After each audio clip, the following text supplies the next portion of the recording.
Hello, all students of Standard 12 Arts and Commerce General Stream. Unit Test 1 લેવાઈ છે by Gujarat secondary and higher secondary education board Gandhinagar અને તમે બધાએ offline online exam આપી છે. સો 25 માર્ક્સની જે આ યુનિટ ટેસ્ટ 1 લેવાઈ છે તો એનું આપણે રિવ્યૂ જરા લઈ લઈએ, એટલે કે થોડું પેપર સોલ્યુશન્સ જેવું આજે આપણે ટ્રાય કરીશું. So I just go section wise, section A, B and C, and try to explain you the answers of the questions.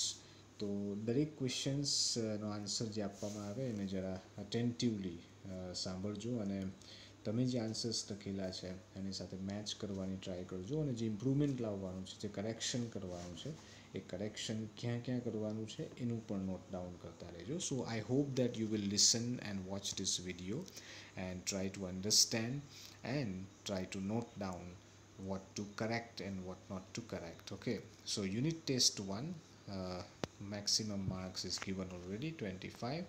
Now section A, first question is all about true false. એમાં ત્રણ sentences આપેલા છે from unit number 1 and from unit number 2 જેમાં આપણો syllabus હતો. So first sentence, success never changed Walt Disney. So Walt Disney actually was a kind of a person કે એવા વ્યક્તિ હતા કે જેમને સક્સેસ હોય કે ફેલિયર હોય એમના બિહેવિયરમાં કોઈ ચેન્જ ન આવતો હતો, and that's the reason why we can say that the first sentence is true sentence, right.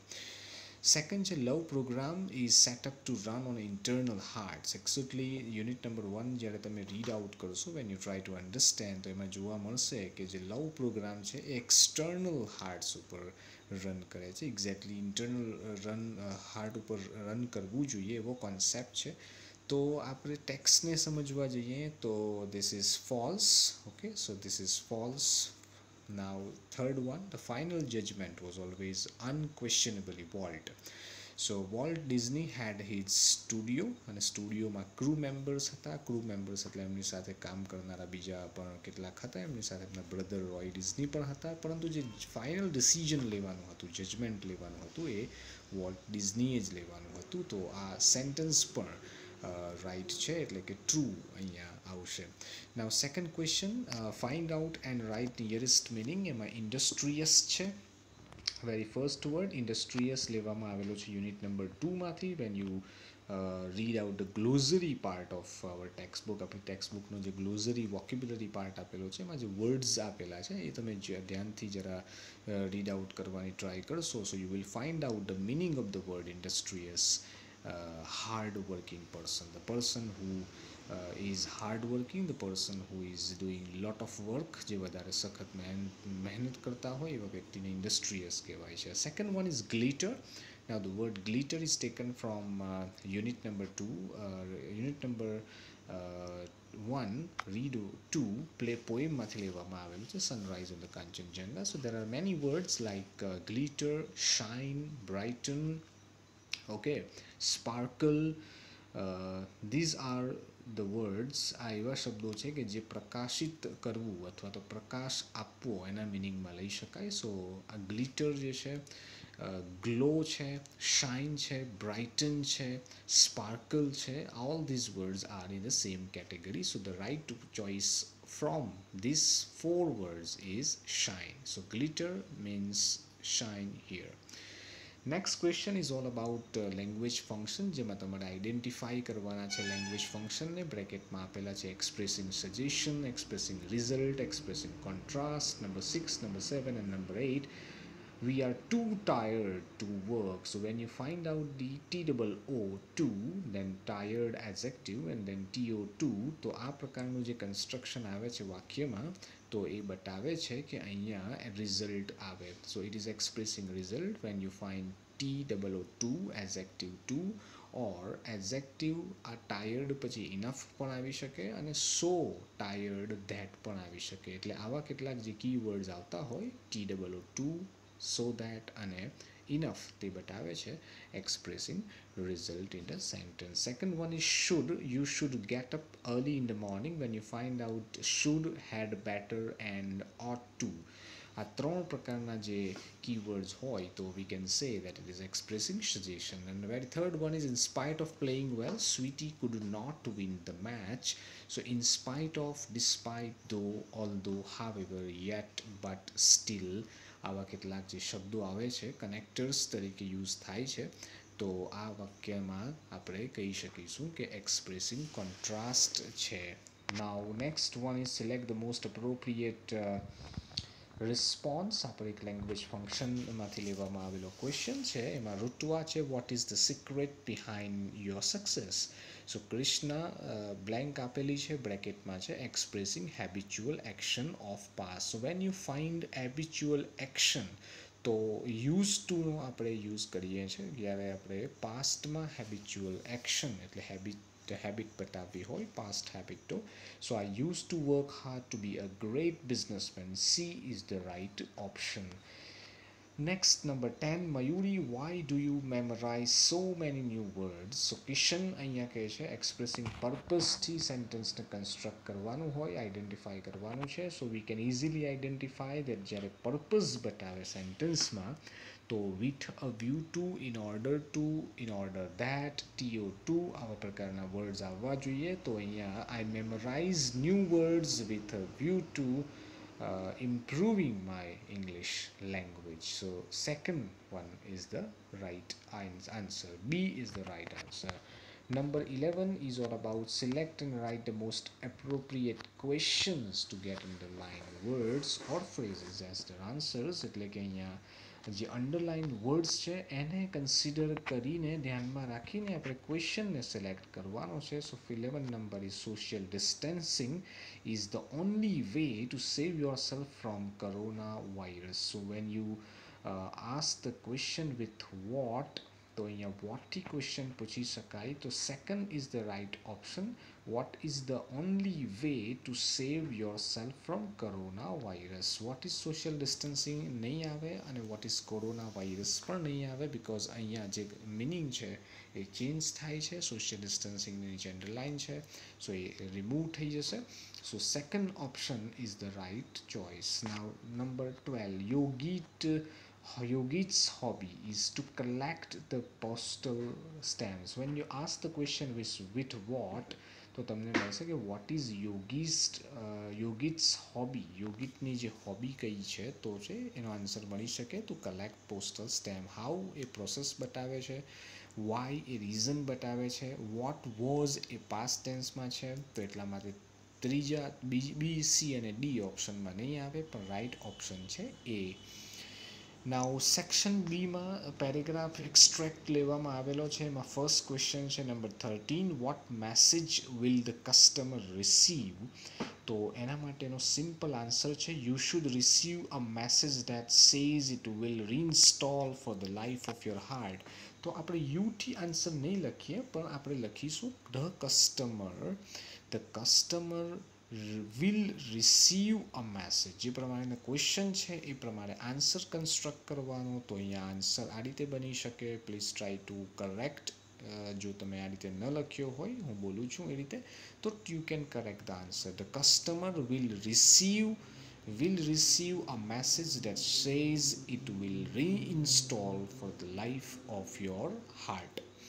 Second question number 14 is what is to be done in order to get the upgrades મેળવવા માટે શું કરવું પડે. તો અહીંયા આપણે લખી શકીએ કે we need to begin connecting to other hearts in order to get the upgrades. So યુની જગ્યાએ આપણે લખી શકીએ we need to અથવા તો you need to means I need to પણ આવી શકે પણ અહીંયા રાઈટ ચોઇસ એ છે કે તમે you need to પણ લખી શકો છો, I need to પણ લખી શકો છો અને we need to પણ લખી શકો છો. But we can say it needs to be to begin. We can also write like this but right answer is we need to begin connecting the other hearts in order to get the upgrades.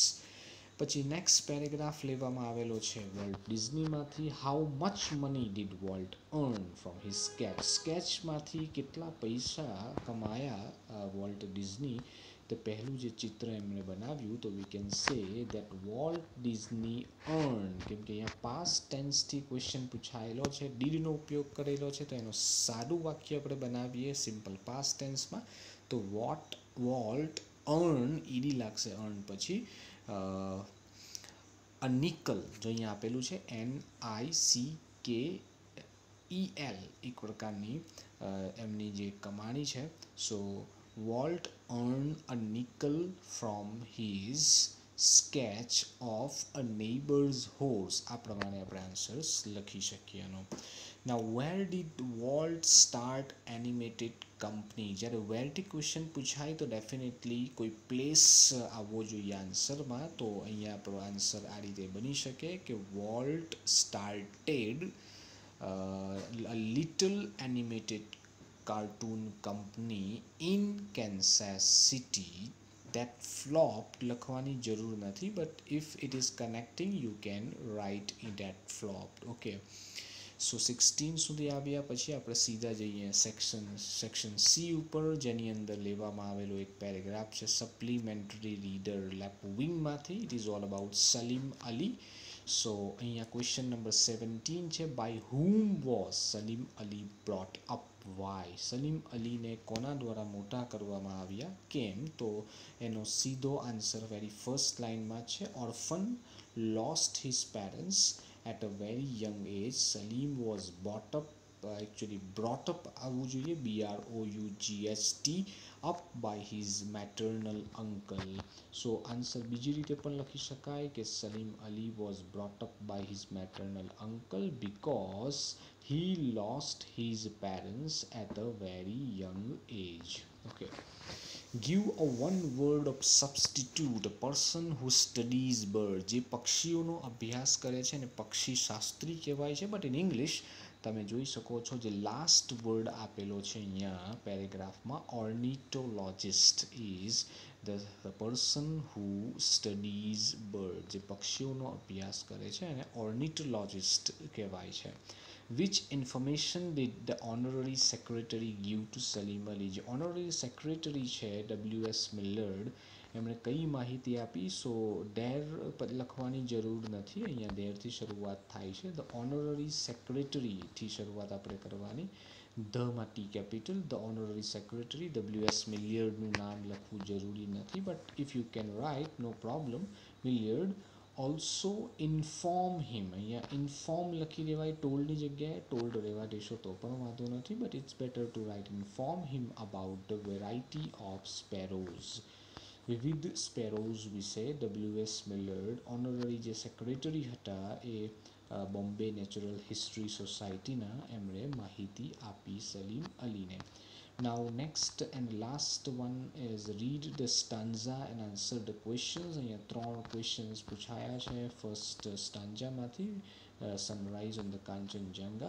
While the low light glows on the eternal snows upon the summits hoary and the Himalayas queen, calm and serene, returns the heavens greetings in robes of white but in golden light. The very first question is bit typical, થોડોક typical question છે. question number 20, how is Kanchenjunga described? કાંચનજંગાને કઈ રીતે describe કરવામાં આવી છે? તો આપણે અહીંયા લખી શકીએ કે Kanchenjunga described as the low light or as the Himalayas queen. તો બે રીતે આન્સર લખી શકાય છે. Kanchenjunga is described as the low light or the Himalayas queen, which is calm and serene. Now second is, where does the low light glow? low light ક્યાં glow થાય છે? તો એનો આન્સર છે the low light glows, કેમ કે ત્રીજો પુરુષ છે એટલે s લાગશે. low light glows on the, th પછી એપોસ્ટ્રોફી છે પણ આપણે સેન્ટેન્સ લખીએ છીએ તો ઈ પણ લખવાનો, THE, the eternal snows, full stop. then write two pairs of rhyming words. અહીંયા કેટલાક બે pairs લખવાના છે. રાઇમિંગ વર્ડ આપણી પાસે ઘણા શબ્દો છે, એક તો ગ્લોઝ છે, સ્નોઝ છે, ક્વીન છે, સેરીન છે, ગ્રીટિંગ વ્હાઇટ છે, લાઇટ છે. તો આવા બધા શબ્દોને આપણે રાઇમિંગ વર્ડ્સ કહી શકાય જે મ્યુઝિકલ ઇફેક્ટ બતાવતા હોય છે. નાઉ the next and last stanza. In other days, I used to be a poet through whose pen innumerable songs would come to win the hearts of men. But now, through new got knowledge which I had not had so long, I have ceased to be a poet and have learned to be the song. So there are three questions once again. So question number 23. What was the narrator in his bygone days? Bygone means past. તો past લાઈફમાં narrator કોણ હતા? તો અહીંયા આપણે કહી શકીએ કે in his bygone days પછી અલ્પવિરામ એટલે comma, the narrator was a poet. The narrator was a poet. એક આ રીતે લખી શકાય. બીજી રીતે લખવું હોય તો the narrator was a poet in his bygone time. એટલે એમના જે પાસ્ટ જીવન હતું એમનું ભૂતકાળનું એમાં એ એક પોએટ હતા. Second 24th number. why did the poet write songs? એટલે કે પોએટ જે કવિ છે એમણે સોંગ્સ કેમ લખ્યા? તો એનો સીધો આન્સર છે the poet wrote, because past ટેન્સમાં છે તો WROTE રોટ આવશે. The poet wrote songs to win the hearts of men. લોકોના હૃદય જીતવા માટે એમણે સોંગ્સ લખ્યા એટલે કે ગીતો લખ્યા. Now what did the poet learn to be? છેલ્લે પોએટ શું બની ગયા?